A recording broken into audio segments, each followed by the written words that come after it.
There are three kinds of books that you can buy that are written by therapists. The first are books that are written as research projects that are trying to break new ground in the field of psychotherapy, primarily for other therapists to read and consider.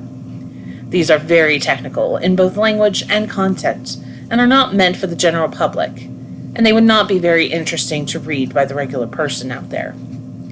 The second are books written by psychotherapists for other therapists to use with their clients, sort of guidebooks or walkthroughs for either techniques or theories that can be used during sessions to make their lives better.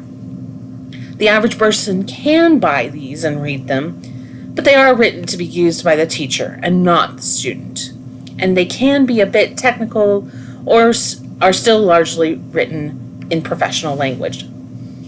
The third kind of book is one written by a therapist for a potential client, the average person who may not even know much about the world of therapy, who doesn't need to know technical jargon or psychotherapeutic principles to enjoy or utilize what's in the book. It will not take you very long, presuming that you either purchased or borrowed this book, to figure out which of the three this is. I am deliberately writing a book for the man or woman on the street who is not particularly interested in the world of therapy and doesn't have any familiarity with the basic concepts or principles that come from it. In fact, I didn't really write this book per se, because I used a voice application and talked each chapter out like I was having a conversation with someone, so that it would read more easily and hopefully more comfortably and enjoyably. The world of psychotherapy is not necessarily complicated by necessity, but frequently because, like any profession, the people in it would like it to make it look more prestigious, more difficult, and deeper on intellectual and emotional level, so that it will be valued more. While I don't want to reduce what I do, or what we're going to discuss in the chapters to come, in a way that cheapens any part of my profession, what I do want to do is make it easy, consumable, and digestible for you, the reader. My premise is that people's lives are shaped by what they believe about themselves and the world around them, and how they should relate to it.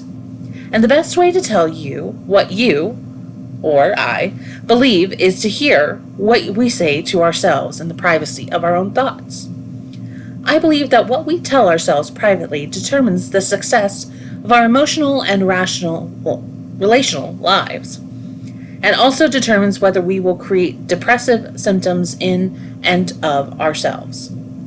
I have included 20 examples of things I have commonly heard my clients say to themselves over the years that has caused them some form of internal misery, resulting in depressive symptoms for one reason or another.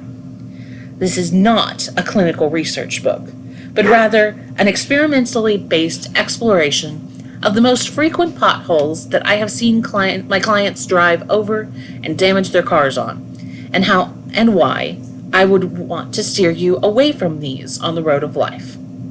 Hopefully, you will find this book to be easy reading, but also somewhat eye-opening and helpful. It was intended to help others to have a better life by not getting constricted into knots emotionally and cognitively, which cause people to call me and set an appointment up. My end goal would be that you would get the benefit of seeing a therapist or seeing me specifically without having to take the time, money, and opportunity to actually travel to the office. So hopefully, you'll get 40 or 50 sessions worth of cognitive behavioral therapy for the price of this book, no matter whether you bought an ebook or a hard copy. And you'll find things in these 20 chapters that will cause you to think and reflect and make your life better as a result. Here's to hoping that you'll find what I wrote or spending the time to read. Mark Underwood, licensed marriage and family therapist, Daphne, Alabama.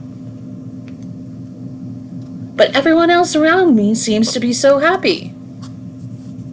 Jennifer was a married woman in her early 30s who walked into a therapist's office with a very vague sense that her life was not going well. She had bouts of depressed mood and unhappiness, despite seeming to have a pretty productive and healthy life. She described to the therapist of having what seemed to be a fairly normal marriage to a man whom, by her account, seemed to generally provide financially and emotional security for her, and seemed to love her and their 2 children, who are healthy and behave about how you would expect kids of their age to. Jennifer also described being reasonably successful at her career and had a better than average position and salary in marketing, and appeared to generally enjoy her job and coworkers. She reported being financially successful enough, together with her husband, to live in a nice home in the suburbs, drive newer upscale SUVs, and take a vacation with the children to Disney World each year. On the surface, it was hard to see what caused her distress that she reported, at times tearfully, as the sessions went along. As she began to speak more and more about her life, Jennifer's reasons for distress became more and more apparent. She had the normal level of stress in her marriage, living with a man who saw and experienced the world differently from her. And they occasionally have down moments, where they fail to connect and sometimes disagree and have squabbles. She also had normal level of problems hurting 2 children with their own powerful wills, who occasionally need or demand an excessive amount of attention, and she sometimes became frustrated with them, even angry at times. Her job was not always a cakewalk, either due to deadlines or pressures from clients, but again, it seemed within normal limits. The problem was Jennifer's perception of her life. She frequently found herself on social media. She would read and listen to tales of both close friends and casual acquaintances on Facebook about how their relationships were, which appeared to Jennifer to be more affectionate or passionate than hers. She would read about all the things that other couples were doing and feeling, and she stated that she and her husband weren't doing those things. Jennifer also took in how other young mothers were excitedly relating how they were perfectly content with their children and how life is full of joy and happiness and just couldn't be any better. Jennifer took all these images in at complete face value and believed every one of these images to the depth of her heart. She told herself that her occasional questioning of her marriage or her parenting was proof that she was falling behind in life and probably failing somehow. After all, she said, everyone around me always seems so happy all the time, and yet she is not. The term keeping up with the Joneses is almost always used negatively, usually to express some sort of foreign and unnecessary neighborhood competition for who has the greenest and sharpest cut lawn, the newest Acura, or whose daughter just made the cheerleading squad. I understand that there is some truth to criticizing this sense of wanting to compete, or at least stay even with what your neighbors are doing. And that, in one sense, it is ridiculous to judge your success in life, based on materialistic or impressionistic standards that may not mean a lot in the big scheme of things.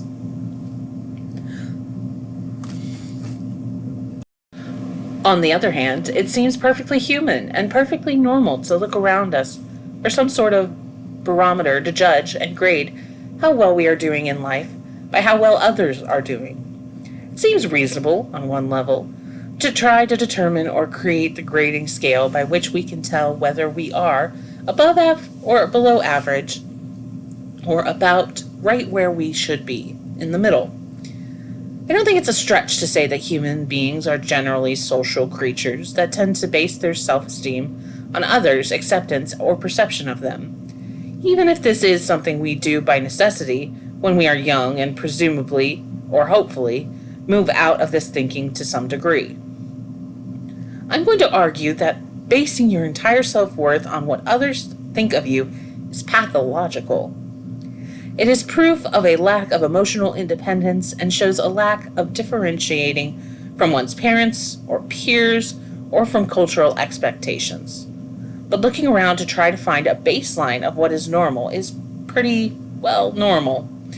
Part of how we deal with anxiety as individuals is we look around to see how other people experiencing the same stressors managed, how they problem solved, and we observe what level of success they had. Again, I think this is normal. Anyone who wants to get into my profession and become a psychologist would, by nature, absolutely want to compare their experiences in training or those just starting to work in the field with people who have been doing it for a long time. You are judged to be successful so that you would know that we're doing things in the generally accepted way. While there are always examples that fit the old parable of the emperor's new clothes, and what the outlier thinks, feels, and experiences completely different from everyone else proves to be the rightful standard bearer of truth. More often than not, the majority is probably right when it comes to success, and what is normal to accept and achieve in everyday life.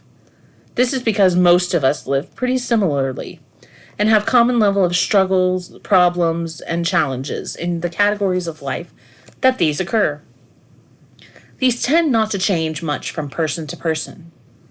We all share largely the same struggles between the bookends of birth and death, whether that be struggling through school, having children and trying to parent them, trying to figure out romantic relationships, or just dealing with the basic challenge of surviving in a world with limited resources that have to be fought for.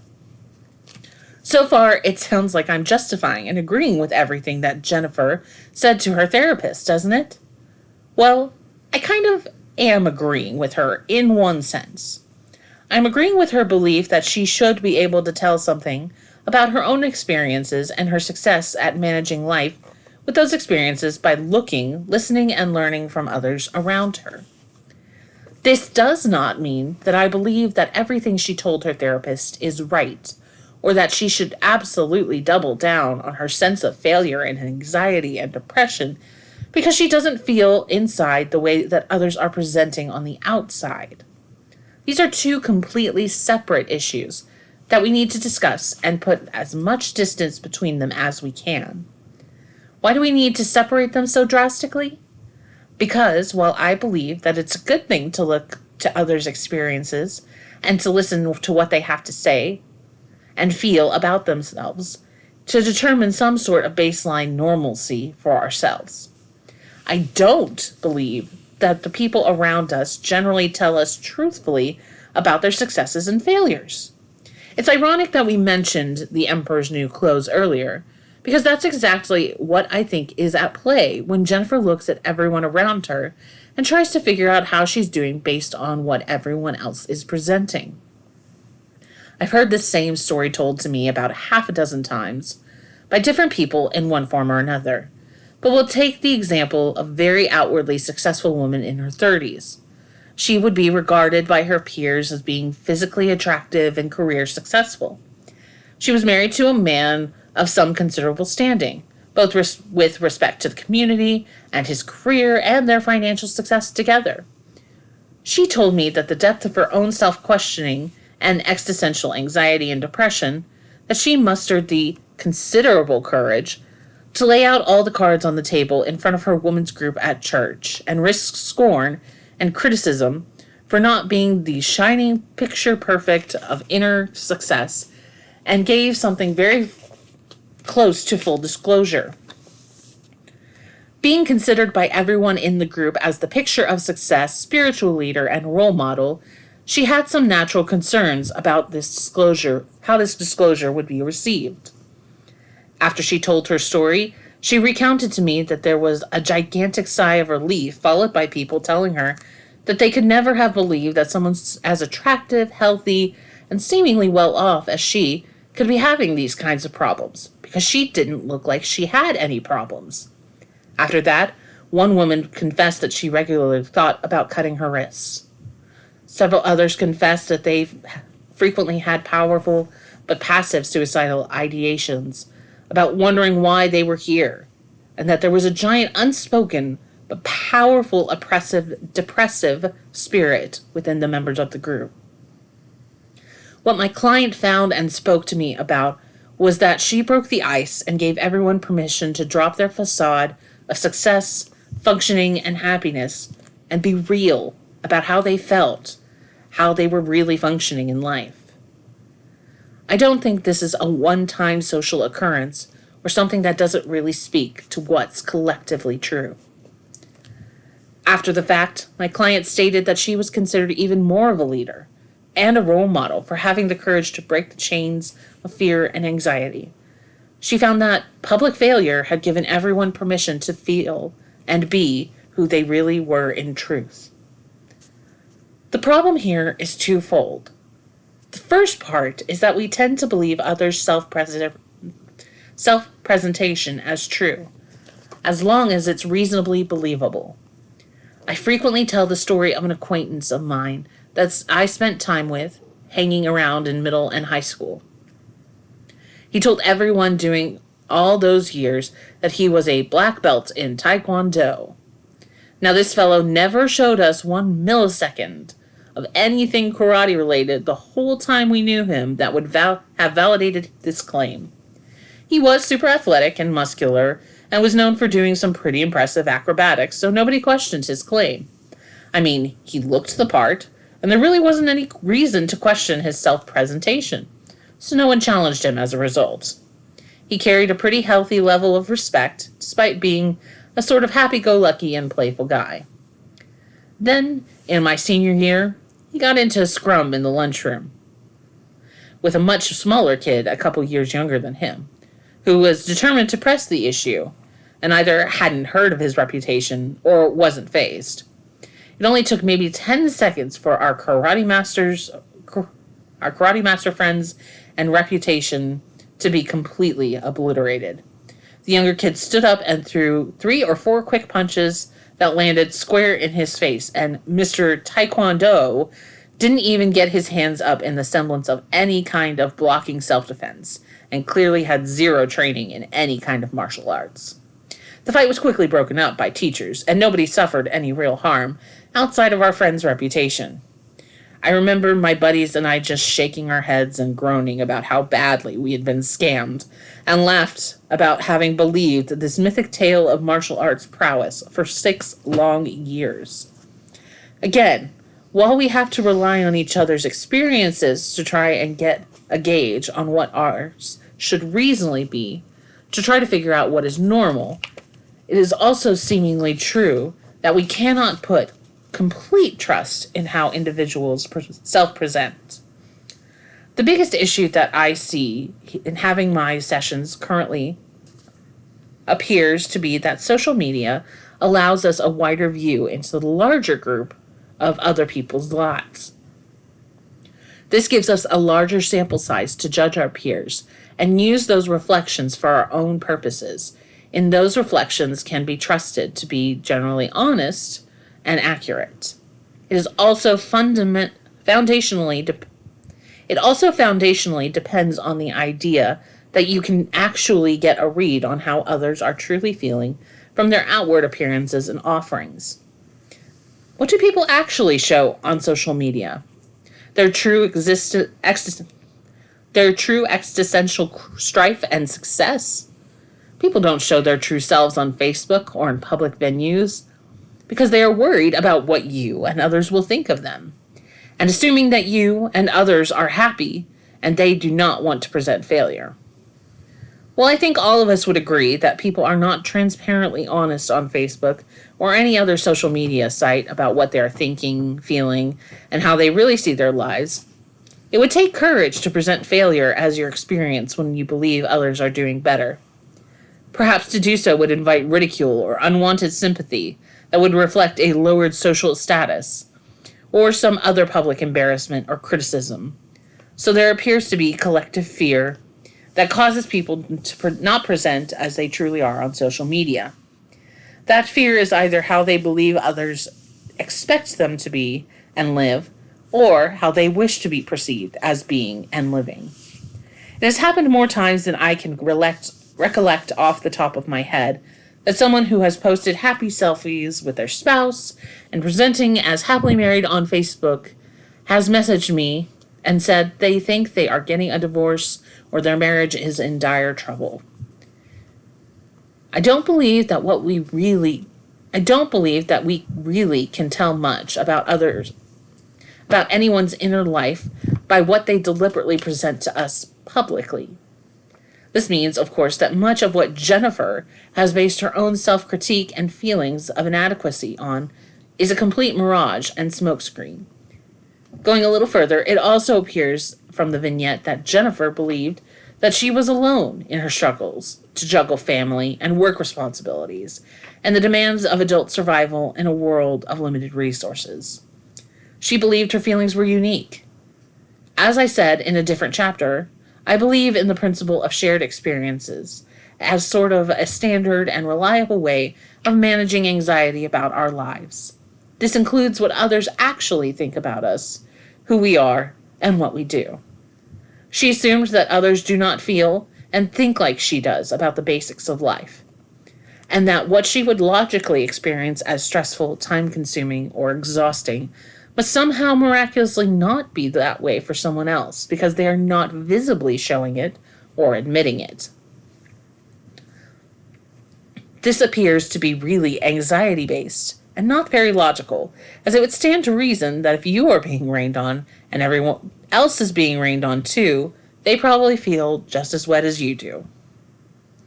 Now, it could be that they are the exceptions somehow, and that they don't register on a sensory level and can't perceive the feeling of being rained on or getting wet.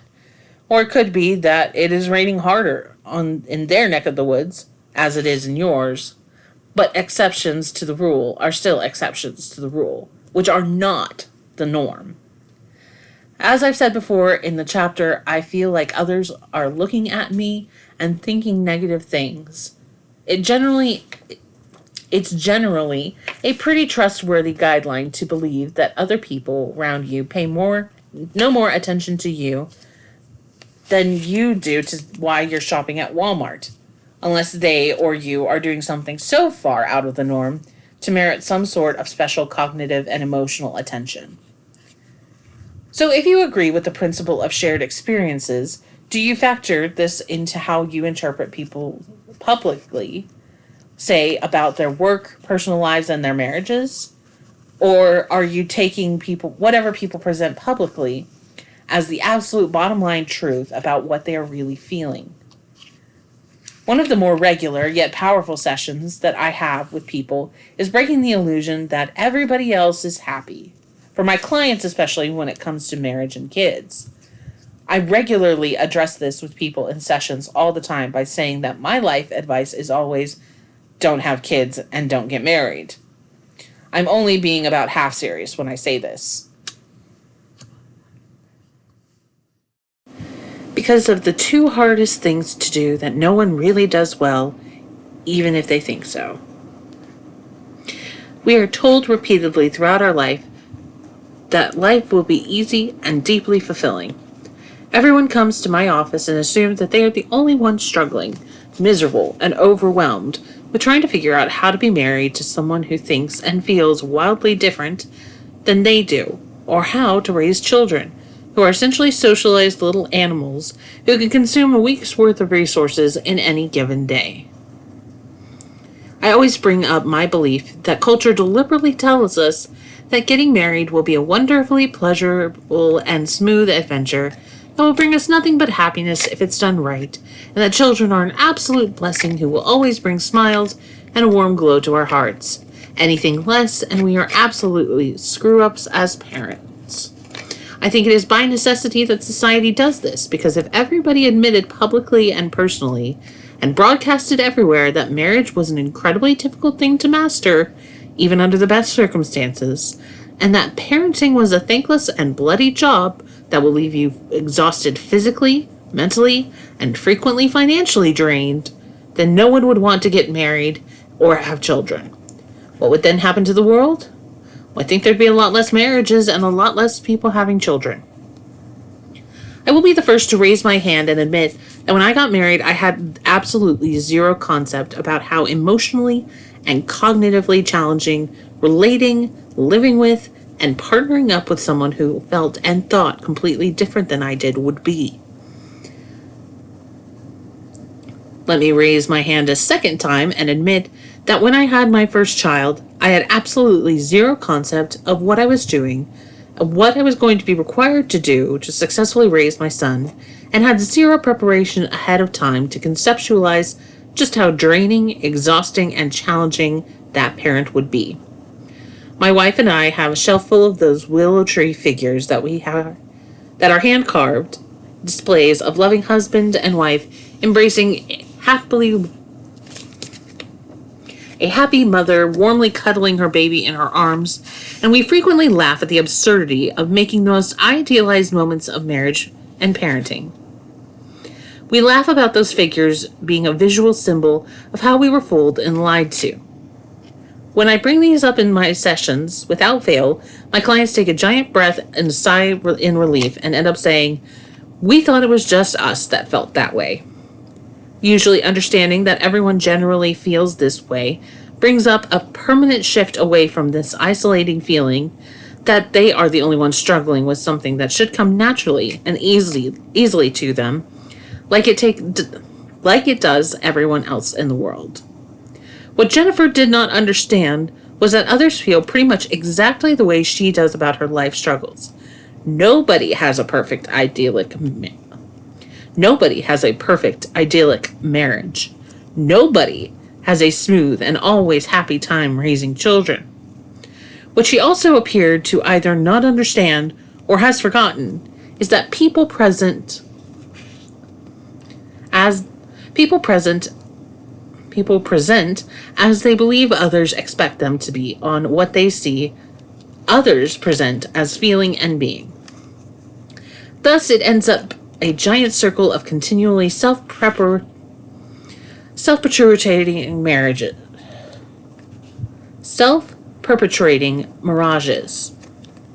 I believe that if she accepts that she is buying into a giant set of illusions, that Jennifer will be able to struggle her way out from this destructive funhouse of deceitful mirrors that make her look shorter and everyone else look taller.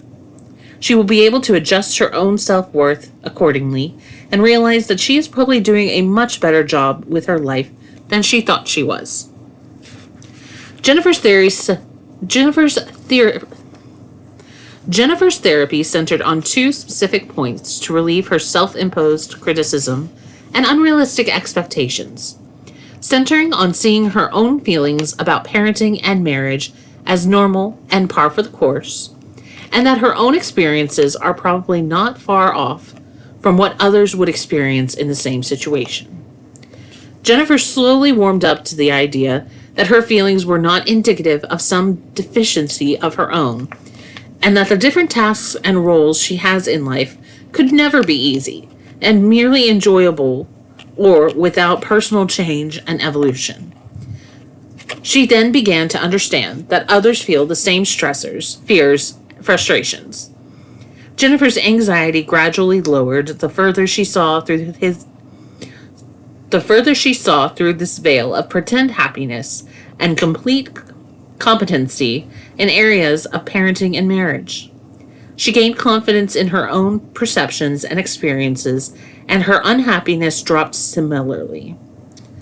As time went along, she started seeing that she was actually doing life at a pretty high level, and even though the challenges and stressors did not change, her reaction to them did.